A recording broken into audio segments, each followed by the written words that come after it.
It's the time for your dreams to come true. And it's not crazy. It is not the fact that you're going to have money and freedom. It is the fact that your dreams that you have written down, those goals, are going to be explained tonight, and the pathway to them happening will come through this freedom call with the dreamer himself, master dreamer, Mr. Todd Best. Great day, Mr. Best. Go ahead and unmute yourself. Good evening, good evening, good evening, good evening. Roger the Big Pill Williams, Miss Dion Stevens in the house, all the way from vacation around the world, playing on the beaches of the world. Her and Greg, man, having a ball. Good evening, Wanda Williams, Mr. Nate Jack Tissy himself, Hines, and Mr. Michael Dalco. Yeah, I'm starting out cranked up. Hello, all the folks on Facebook Live. Hey, Mike Johnson, Renee Gant, Reggie Scott in the house, Miss CC Mahone, Miss Sherry Brown. Good evening to everybody. Look, let me tell you something. Yeah, we hyped up, okay? We can be hyped up tonight because if you're on this call tonight, there's already something wrong with you, because the title of the call tonight is called real simple. Why crazy people get rich? Why crazy people get rich? I mean, I'm gonna give you folks time to go out and text most people, man. It's a crazy guy on Facebook. It's a crazy guy live on Gold Rocks tonight. And he's gonna explain why crazy people get rich. Okay? And you're not necessarily crazy as in lost your mind. You're crazy that you're different. You're crazy because you think outside the box. You're crazy because you insist in this world where people have lost hope, in this world where people don't have a dream, in this world where people wonder how to go make it, you insist on dreaming. You insist on believing. You insist on thinking outside the box. You insist on believing becoming a millionaire, a billionaire is possible. It takes a degree of insanity to insist on fighting the odds where there's a 95, 96% chance that says you will not make it. And you said, people said, less than 1% of the people ever make it. And you have to be crazy to think that you're gonna be one of the 1%. Crazy people are the ones who get rich. Okay? And based on that definition, I've been crazy all my life. I was crazy as a child when I sit and said, I'm going to the NBA. They said, man, you got to be crazy. Do you know less than 1% of people ever make it? I said, well, the point is just make sure you are in the 1%. Just make sure the 1% includes you. Okay? It takes a certain degree to dream, to have a dream, and to stick to that dream. And every single person, folks, that's had a dream, they've reached all kinds of opposition. So it's called tonight. It's not about nuts and bolts. It's about getting that millionaire mindset that said, I'm going to do it in spite of the noise. It's designed, this call is designed right now once and for all to get you to ignore the noise, to get excited because we have opposition in the marketplace. Be excited when somebody tells you no. Be excited to realize that you are doing something different, that you are taking that road less traveled. I shouldn't start out at 65 miles an hour because I don't have any place to go. When I start out jacked up, but when you watch Dion Stevens do what she does, Nate Hines, when you see the presenters come on and the kind of day we've had starting this morning off with class in session, and then they start class in session off with Anthony Robbins saying, hey, you shouldn't go into traditional business. He said, because most of the time you're going to fail anyway. And he's breaking things down in such a way, man. I got a whole seminar behind that. But anyway, let me tell you where this call came from. The day was, Alexander and I was sitting there talking. And I'm saying this time of age, you got to be crazy to continue to dream. It takes a certain amount of insanity to believe that you can be and have your dreams when everything around you is standing against your dreams. But folks, I'm here to tell you that's not new. That's not a new thing.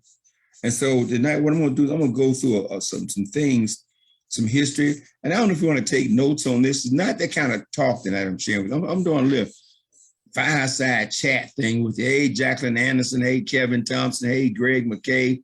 All those folks on Facebook. Hey, Miss Tanisha Glaspie. one of my favorite people on the planet, because you know, I love anybody that goes through a dream and a struggle and a prize. It's just something about the dream and the struggle and the prize. When I know somebody's struggle, I know somebody got a dream and I know they struggle. Every time I hear her tell her story, I get excited. That's why I love to hear people's story, because I know everybody has a struggle. And everybody I talk to right now, they has a struggle. But the question is, is your dream big enough to take you past the struggle? I submit to you that it is, and that it can be. Now watch this. Let me tell you something. Let's talk about a few names real quick, and we should be finished. I shouldn't be here, an hour tonight. Just give me some stories to think about. Let's start out with when I say crazy, you got to think outside the box. You got to be different. 95% of the population said don't make it. The first time I heard that stat, I was 28 years old. So if every 100 people, 95% of the population would be dead or broke at age 65 or 70. This was 1983. They said one will become wealthy, four will become at least independent, but the other 95% will be dependent at age 65 on family and friends. Now, folks, you understand something. At 28 years old, I heard that, and it was a theory. In my life, it was a theory. But the speaker on stage said something very poignant. He says, but if you don't believe me, he said, all I got to do, and this is especially for those folks right now who are under 30, who sometimes may have doubts about what you're doing. You just get into the networking space, the entrepreneur arena. And he said this to me, he said, just look into the future, 30 years, 35 years. Look at people who've been doing what you're already doing or something similar or had a job for 30 to 35 years and ask yourself, do you want to be where they are?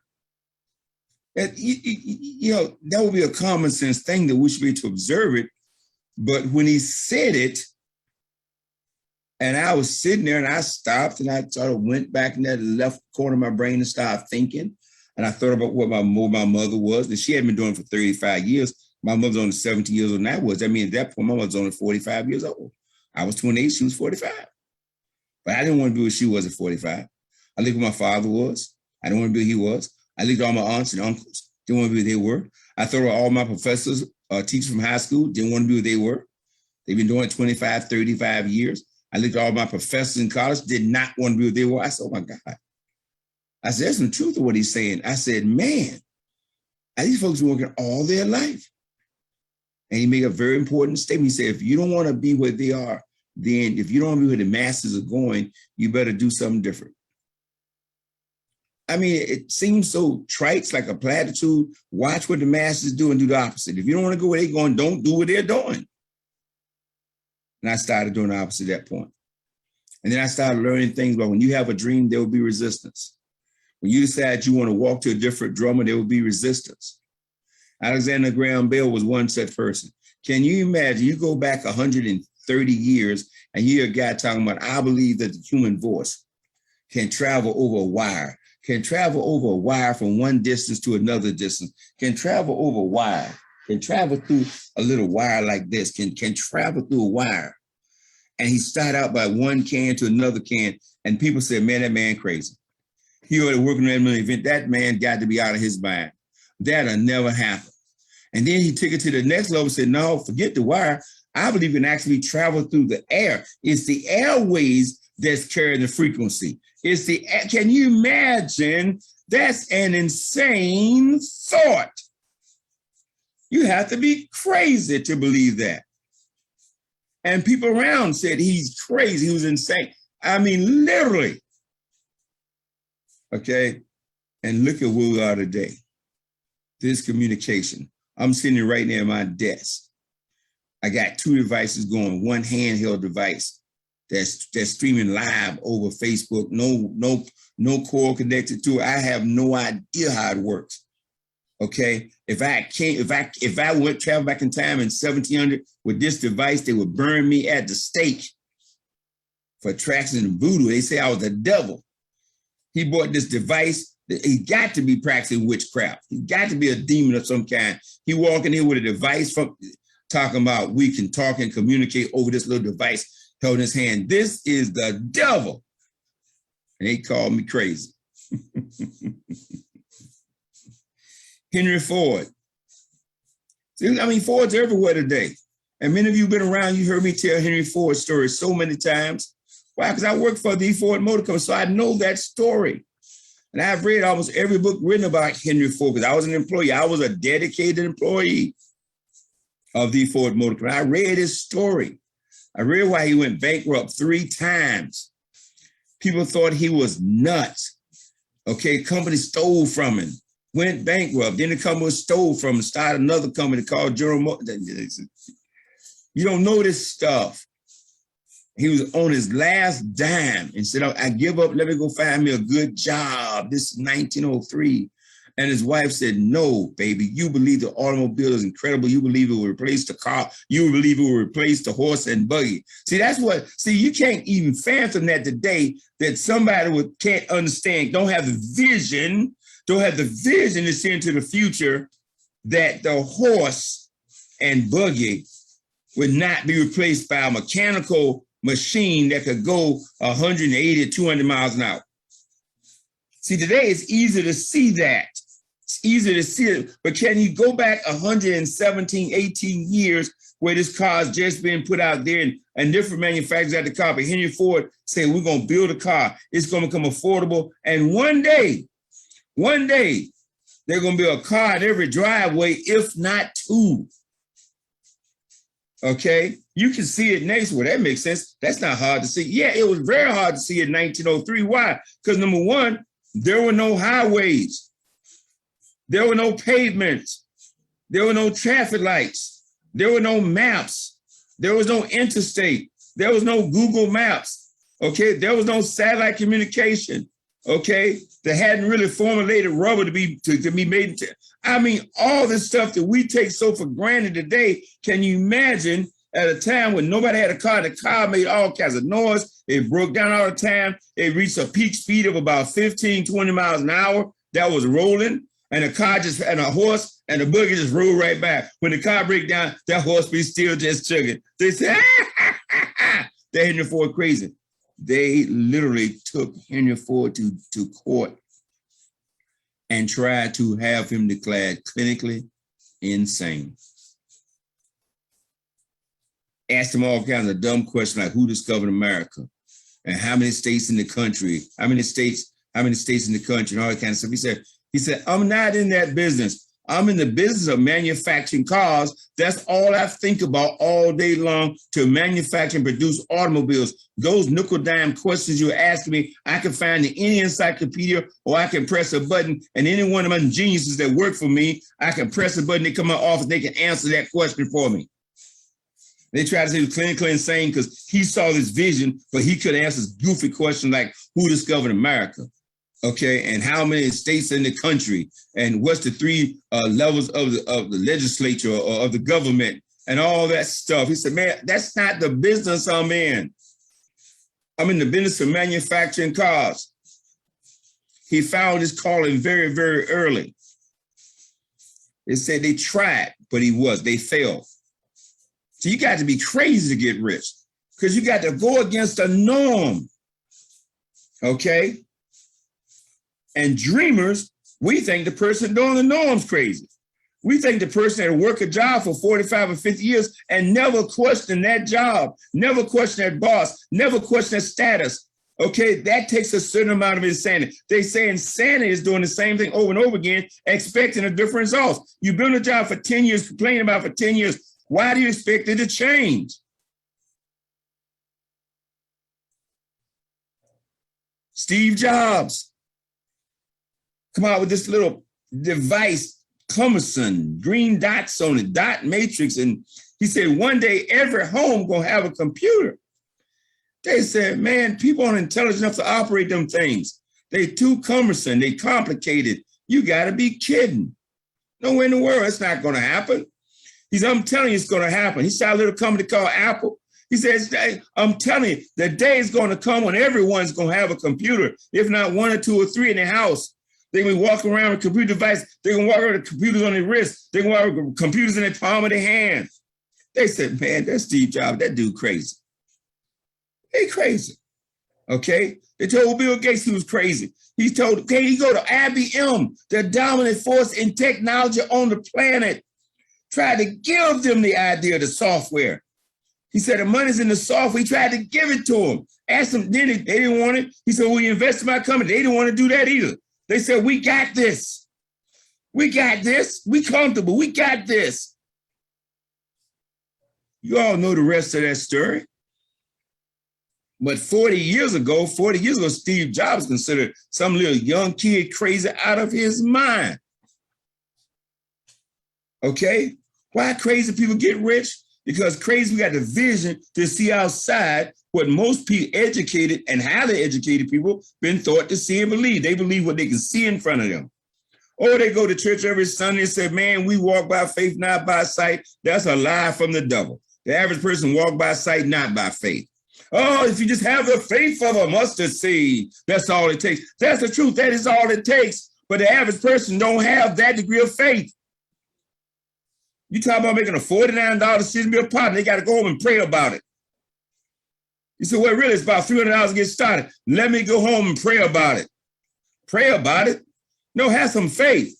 You don't have $300 of faith in yourself? Please. You got to be crazy. Okay, to believe you're going to take a little tiny, man, please. Let's go to Hollywood for a minute. Every single star in Hollywood got their own story. But I'm gonna cover out a couple of famous ones. Let's go with Sylvester Stallone. Let's go with the infamous Rocky. I mean, see, the young folks, maybe you don't know Rocky's story. But here's Sylvester Stallone, this little Italian dude, okay, write this little screenplay, okay? And in this screenplay, he wanted to be the star. He wrote the screenplay and wrote it for him. He's gonna be the star. Okay, he started pitching this screenplay all over Hollywood, and they laughed. They wanted Robert Redford to be Rocky. They wanted anybody to play Rocky except for this guy who's doing like this. A little credit on the show was there. I wrote this movie for me. I'm gonna be Rocky. I wrote this movie for me. No money, dirt broke, destitute. Okay, so destitute he went and did a porno film to get money. So broke, he went and sold his dog. Went and sold his beloved dog. They offered him $200,000, said, but we want the script. We don't want you. Well, I wrote this for me. And I could do it. And I know I could do it. And I wrote it for me. And one day I'm going to be in this movie. And I'm not going to let this go. This is my ticket. I mean, you got to be insane. You dirt broke. You got no money. You doing porno. You're selling your dog. You're eating out of garbage cans. You're sleeping on the street or any friend that'll let you stay with them. And you still hold on to that dream. If that's not crazy, what is? What is? Okay. And finally, they relented. They said, oh, man, you know what? Okay, hey, he want to flop, man. Hey, let him do the movie. Let him play Rocky. He never really acted in anything other than a porn film. Let him do Rocky. And anybody who's been around, for young folks who weren't around in 1970s when the movie came out, go Google. Rocky went on to be one of the highest grossing pictures of the year. It won Best Picture, Best Screenplay ever. And it's been about 5 or 6 Rocky movies since that. Okay, we lost count. And Sylvester Stallone became a star. Yes, he stopped talking like got marbles in his mouth. He communicated better, worked on his acting skills. You don't have to be great to get started, but you got to get started in order to get better. I don't know if Sylvester Stallone ever got great as an actor, but he got better. And he got rich. Okay, that's crazy. How about another one? This little kid living over in Austria, can't speak English. They said, what's your dream? I'm going to go to America. I'm going to live with. I'm going to win Mr. Universe. And I'm going to become the biggest star in Hollywood. Man, you can't even speak English. And when you do learn it, it's horrible. That's okay. I'm going to do it anyway. So now he figured out how to get from Austria to Venice Beach, to Muscle Beach, California, started lifting weights. You know, this guy's name is Arnold Schwarzenegger, started lifting weights, like 9-time Mr. Olympia, world champion bodybuilder, worked on his English, learned how to speak English, still could not speak English that well. Now I'm going to be a movie star. What's that? Arnold Schwarzenegger. With a name like Arnold Schwarzenegger, you know, now black folk, you know, we call him Arnold Schwarzenegger, but you know, he was Arnold Schwarzenegger. And you need to change your name to something like Arnold Schwartz or Arnold Schwarzenegger, and you're gonna be the biggest star. I'm gonna be a star in Hollywood. You can't even talk. We don't have a what? I'm gonna do it. Not only he did his first movie, what was that? Terminator. Movie cost $500,000 to make. Movie going to be one of the highest grossing films that year. And then he wanted to make, I don't know what now, 5 different Terminator movies over the last 30 years. All his films grossed over $1 billion. And then he went on to be the governor of California. He goes from a citizen in Austria who don't know the English language, comes to America, wins 9 world championship, bodybuilding championships in a row, and then becomes an actor, and then creates $1 billion of films, and then goes on to run for governor and wins it. You have to be insane to believe that you could come from that background, that place, travel all around the world, move into a country with 20 million people already there, and you become a movie star and you become governor. You got to be crazy to dream that dream, and you got to be even crazier to believe you can achieve that dream. Why do crazy people get rich? Because they don't hear the noise. They hear that thing in their heart that says, you can do it. In spite of what everybody else say, they go, you can do this thing. Woo, boy.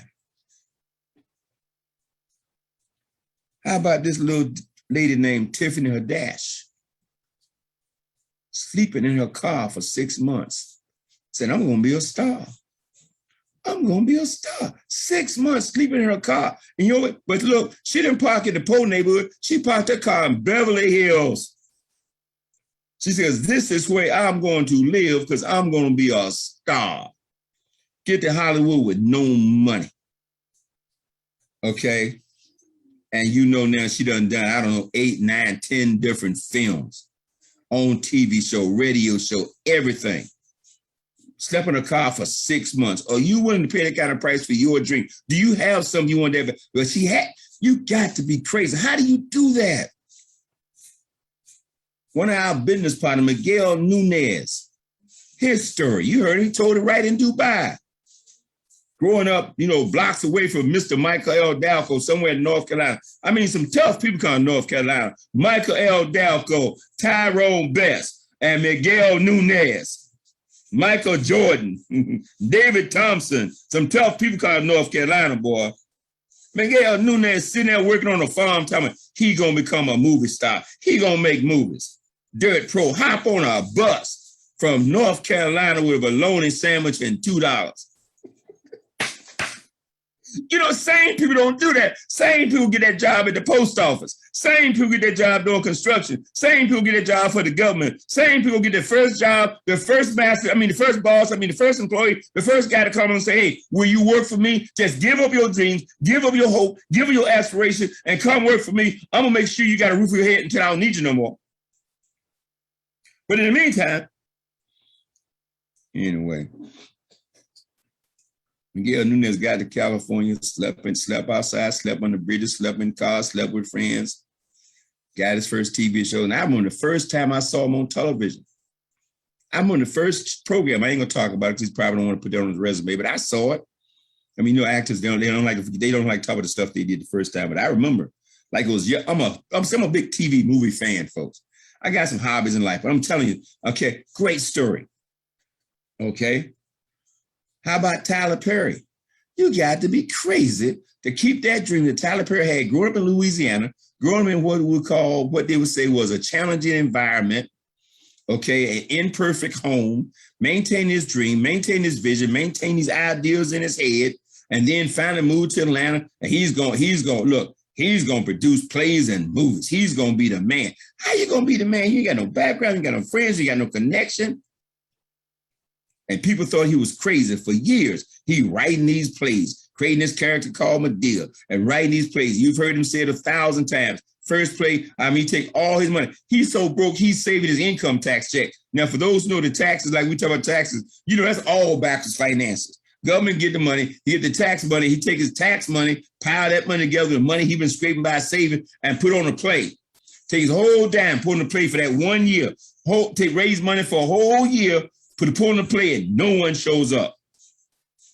He ignored not just the noise, he ignored the results.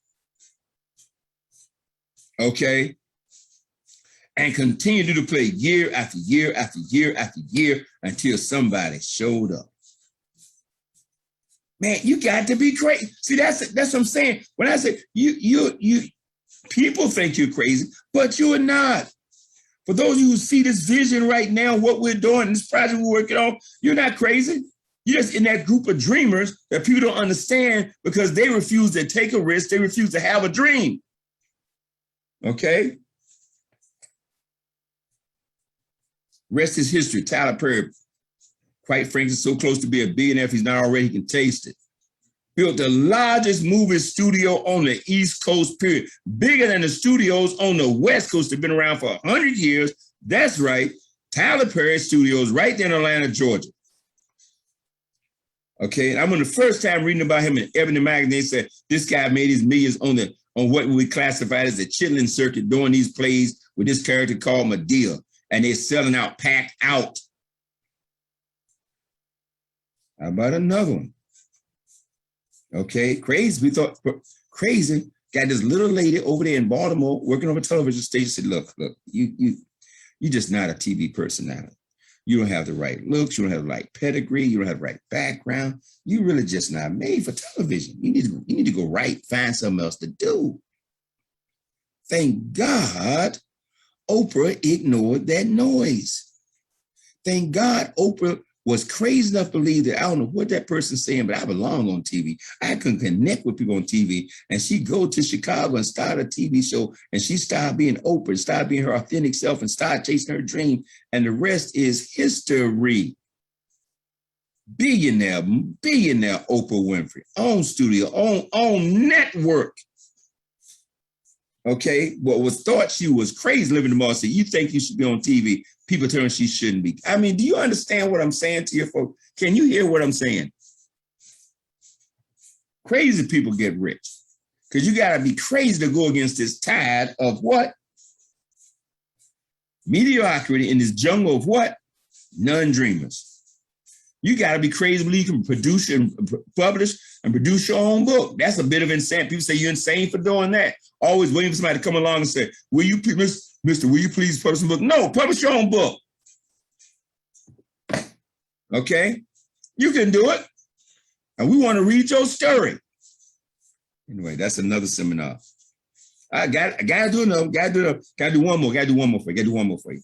And we're going to be out here. So, I mean, you got to be impressed tonight. Okay? Oprah billionaire. Let's talk about James Cameron. You said, who is James Cameron? James Cameron is a screenwriter, director, producer. James Cameron is the guy who produced the Terminator movies, who produced Aliens, True Lies. James Cameron movies have done billions of dollars, Avatar. That's all James Cameron's. He's behind the scenes. You don't know who he is. But let me tell you his story. Here's a great story, too, because he was definitely insane. The guy's worth $300 million. They made all this money from Terminator. They made all this money from Aliens. They made all this money from True Lies. They made all this money from just $300 million. Him and his wife, Linda Hamilton. I mean, just made it, man. He said, I got this other project been in my head for years called a little movie called Titanic. He said, I want to put together a little movie called Titanic. They said, man, there's no film there. Everybody already knows the story. Ship hits iceberg, ship sinks, everybody dies. That's the story. He said, no, there's some stories, there's some individual stories in there. I want to produce this thing. He said, no, James, you don't understand. Movies produced on water are the most expensive movies in the world, and most of them flop. In fact, the only flop you ever had was a movie produced on water. In fact, you lost a lot of money. You don't want to do this. You don't want to do this, James. Well, I'm going to do my own money. I got the money. And James started dumping his money into this little project called starring Leo DiCaprio and it's Kate Winslet and a few other characters. And he started putting this movie together. And before he knew it, he'd blown through $100 million of his own money. His wife, Linda said, I can't, I got to get off this ship. I got to get off this ship, honey. You going through all our money. I didn't sign up for this. You crazy. I didn't sign up for this. Next thing he done blown through $200 million, blown through all the money they had. I mean, he put everything on the table for this movie. Everything. Everybody in Hollywood say James Cameron done lost his mind. He's gone crazy. He done lost his ever-loving mind. He done made all this money from these mega films, and now he's putting it all on the table. He's rolling the dice, and he's putting it all on the table. He's rolled the dice, and he's putting every dime on the table. He said, I'm putting it all in this movie, Titanic. So what? This is my passion. This is what I believe. So what? I did it. I earned it. I'm putting it all on the table. He put it all on the table, all of it. And everybody was like, oh, God, let's see what happens. This man's crazy. He's insane. He's going to never get that money back. He introduced Titanic, and Titanic goes on to be the highest grossing movie of all time in history, including all the Star Wars stuff, all the other stuff out there was good. Titanic blew them all out of the water, and he got to three. Oh, and his wife that left him, she went, oops. Got it all back and some. All back and some. Then went on to produce the other movie, Avatar. Avatar produced that movie, highest grossing film. Well, I mean, come on, man. But you have to be crazy. And you have to be willing to roll the dice. Why crazy people get rich? Because crazy people are willing to take the chance. Crazy people can't see the obstacles. Crazy people only see the victory. They blinded to the noise. They can't hear. They're deaf to the noise and blinded to the obstacles is in the way. Because they've already made up their mind they're going to go over them, under them, or through them. Period, whatever it takes. Crazy people get rich because they're determined to do so. Because they're focused on that vision, that inner vision in their heart and in their head. There have been some crazy companies. Okay? Tell you a few of their stories, then we out of here for the night. 1959, a little company in Ada, Michigan, called Amway Corporation. Gonna sell soap. It says door to door. Okay, let's see how that works out. And people laughed at her in 1959. And people still laughing right now today. It blows my mind. You say the Amway word, people, women, bankers not laughing. Business people not laughing. People read Forbes magazine and read that, that the two founders are still in the top 100 richest people on the planet. They're not laughing. But the average person they're going back and forth, they work every day, they sit in the house laughing. They selling Amway soap. They think it's funny. Shaq didn't laugh when he signed on with the Orlando Magic. And all his first checks came from an Amway distributor, Rich DeVos, who bought the company, paid $96 million cash for the company back in 1991. But they laughed all throughout the 60s, okay? They laughed. From 1959 to 1970, it was laughing. 1970, hit $100 million. People started saying, this thing might be for real. From 1970 to 1980, it grew from 100 million to 1 billion. People stopped laughing. The people, the knowledgeable people, the bankers started laughing. The business people stopped laughing. They said, man, this thing's for real. Then what? Those three phases I talk about how companies go through. First is ridiculed. Second is violently opposed. Well, by 1979, that Amway Corporation was being violently opposed all across the world. Canada filed a lawsuit against them. A $26 million lawsuit saying you ain't paid $26 million in back taxes in the last 20 years. 26 million. The founders, when their personal pocket, paid the Canadian government 26 million just to get them to be quiet. Okay? Then the Federal Trade Commission filed suit, so you run some kind of legal pyramid. You got to be crazy. Now, they already was. They could have walked away and said, we done, but it's not, we're committed to this industry. That's why I don't laugh. I don't pick on Amway. I don't pick on Amway Corporation. We wouldn't have a business today. I wouldn't be free.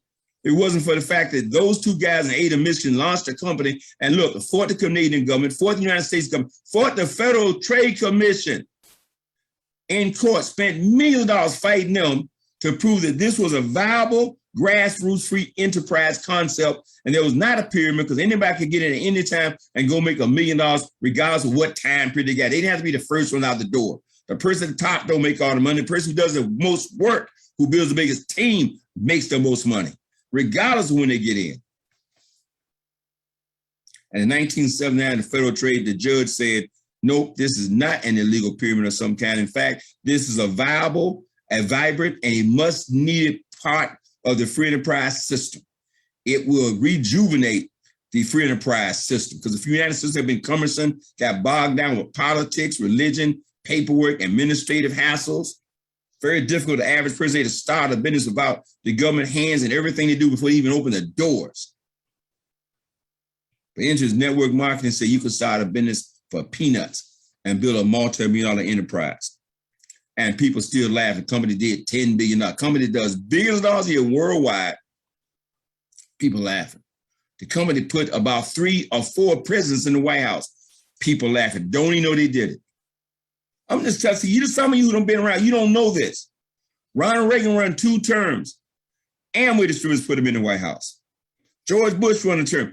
Amway distributors put him in the White House. You don't notice why? Because Amway distributors fill in coliseums all over the world, and Ronald Reagan in 1979 run around speaking at all these free enterprise days to 10 and 20, 30,000 people at a time. Bill Britt said from stage, I wasn't in the business, I'm listening to audio tapes. I didn't get in the business in 1983.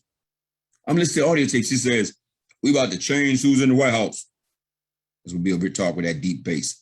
Why I was gonna do that, Bill? It's real simple. There's about 500,000 active people in the Democratic Party. There's about 500 active people in the Republican Party. There's 500,000 active people, Amway distributors. We're going to determine who goes in the White House. And they did. Okay, and in 1985, you know what?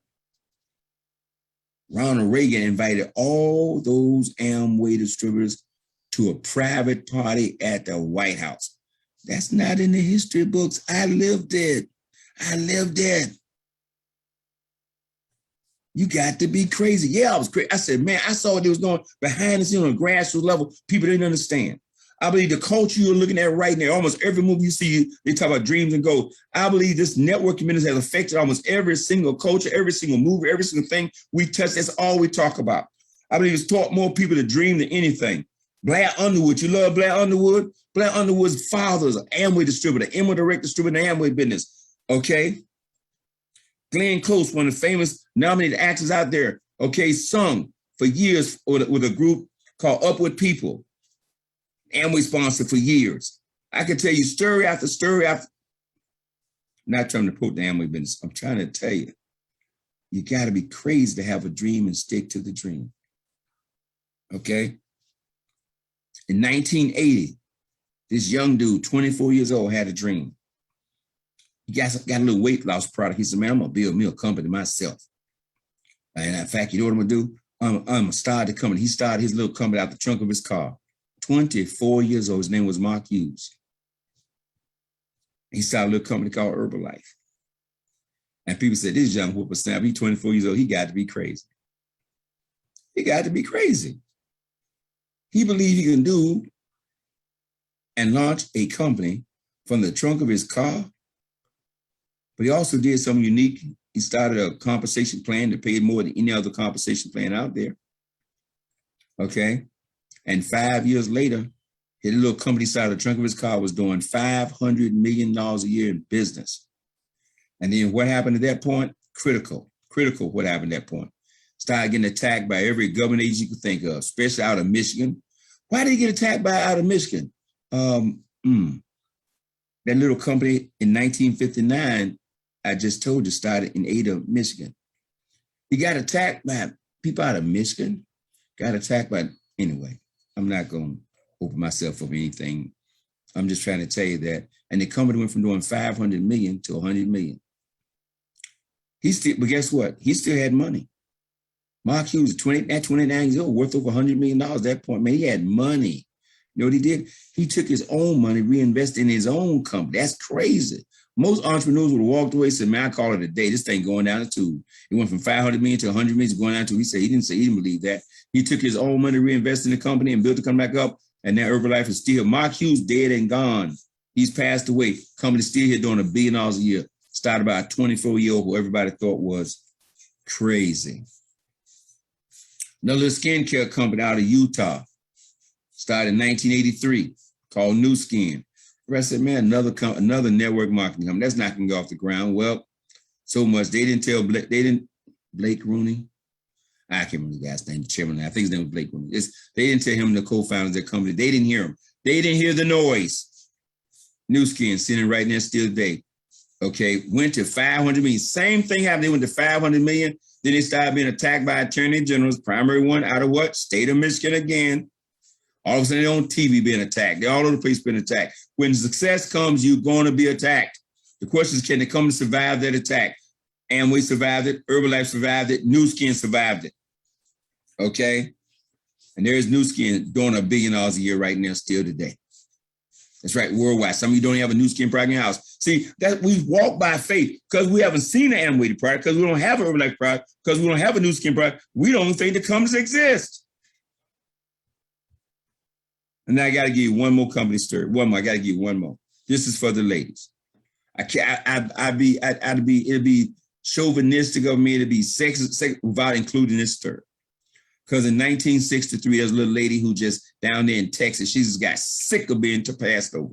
She got sick of sexism. She got sick of training men who weren't half as smart as she was, weren't half as committed to the industry as she was, weren't half as committed to helping people, loving people succeed as she was. She trained them, and then they promote them and make them her boss. And she didn't complain about it anymore. She got sick and tired of being sick inside and said, I'm starting my own company. She drew the line in the sand in 1963 with no money, little resources, said, I'm starting my own company. Said, what you gonna call the company? So I'm calling the company Mary Kay. I'm naming it after myself. What arrogance? She said, I believe in me. You got to be crazy. You going up against Avon. Avon's 153 years old. You gonna start a company. You know you're gonna be against Avon and all the folks with no more money, more resources, more of this. Ain't no way. You never gonna get this off the ground. Mary Kay, you about to walk away from that good job. I mean, I know you've been promoted, you've been passed over for promotions, but man, Mary Kay, don't do this. Don't do this. Mary Kay, don't do. I mean, everybody said she got to be crazy. That was 1963. And she went on, her and her son. Oh, by the way, and she was single. Her and her son. She went on to build a multi-billion-dollar corporation. Okay? Ask Karen Gilliam, she'll tell you about it. I guarantee you. Ask Maxine Jones, she'll tell you about Mary Kay. Some of you know about Mary Kay. You've seen the pink Cadillacs running around. Every odd was against her. Told her she couldn't do it. She had to be crazy. She had to be insane. And they did almost everything they could to destroy a company. She even took the company public. Okay? But when you take a company public, you no longer own the company, so you can't direct the company where you want to direct the company. See, if you take the company public, right, you got to answer the shareholders. All that lovely stuff and kumbaya, all that stuff that Mary Kay does to create family and community and have women united and working together with a common cause. Stockholder will understand. All they understand is how much money did we make last quarter? And we need to do this. And wait a minute. And Stockholder will understand why you should have some distributor there with a high school education making $400,000 a year. They don't understand it. You need to cut that pay. You need to cut those salaries that paying those people that build the business and pay us sitting home doing nothing because we your shareholders. She and her son had to buy back all the stock from the company and take the company fully control.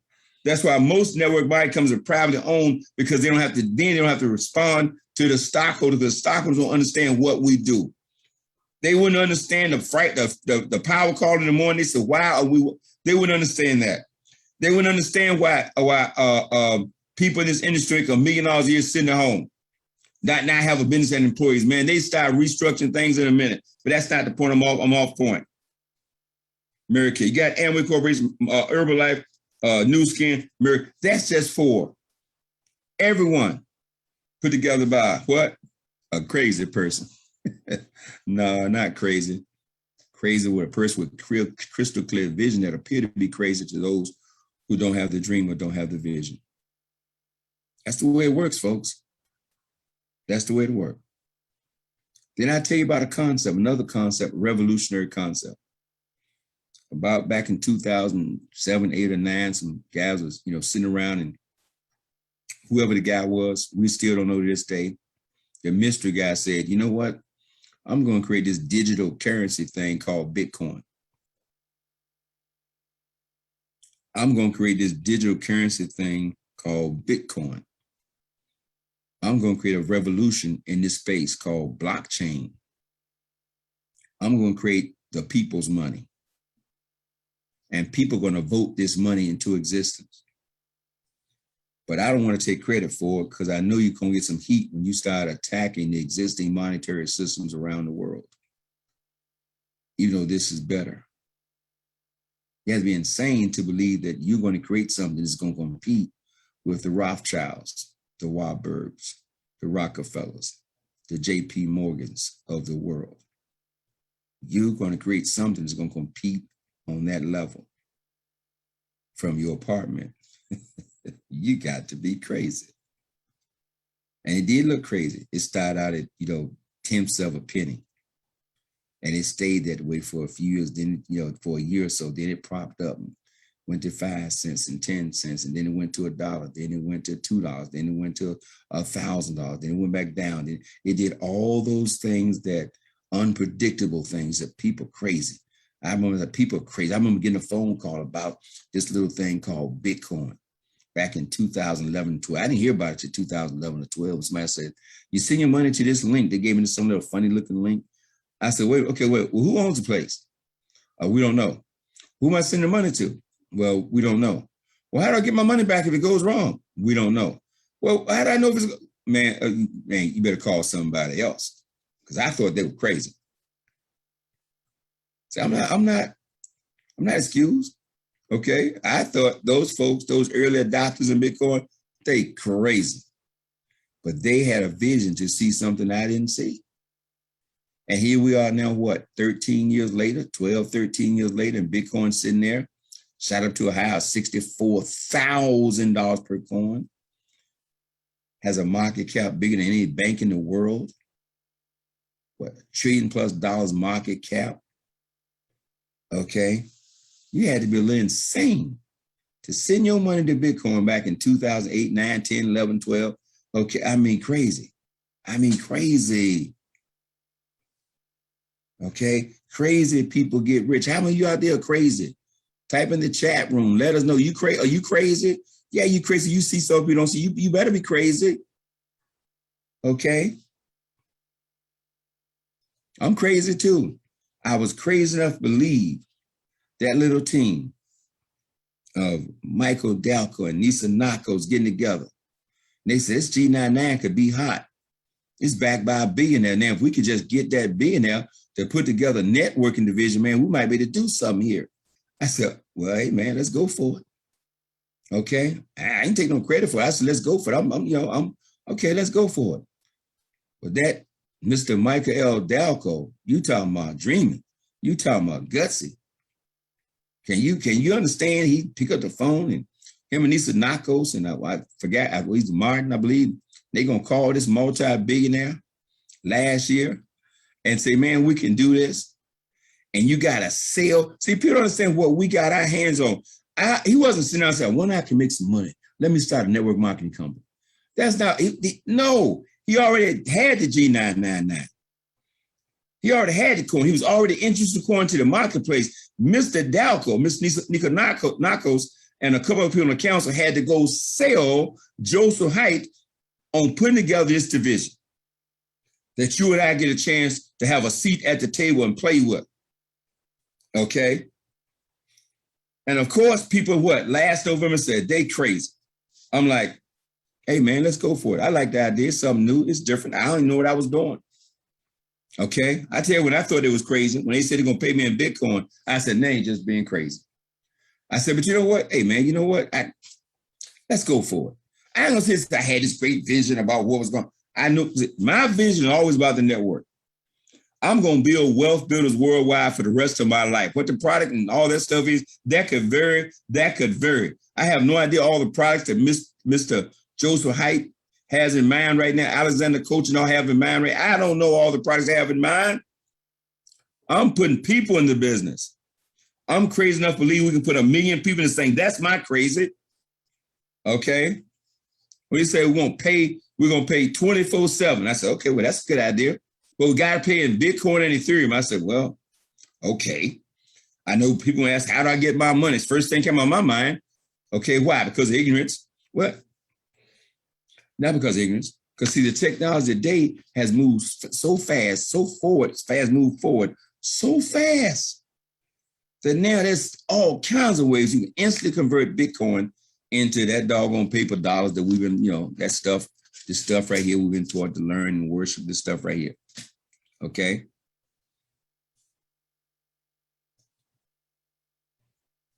So on December 1st, a handful of crazy people said, sign me up.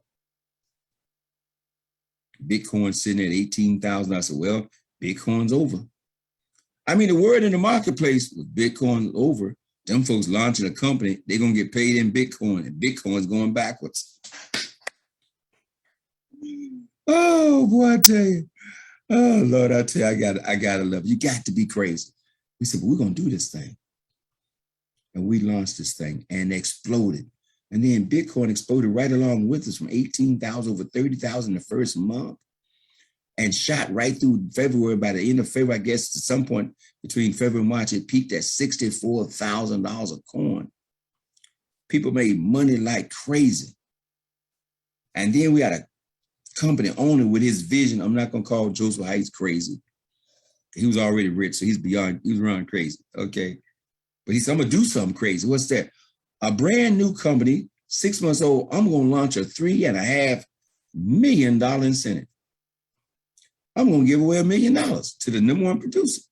I'm going to give $400,000 to the second producer. I'm going to give $200,000 to the third, fourth, and fifth place producer. I'm going to give $50,000 plus to the 50th. I mean, come on. Who does that? It's not done. 30 years is not done. I've never known a single company ever on top of the current existing our compensation plans based back 56 cents on the dollar, and you're gonna throw another $3.5 million on top of that.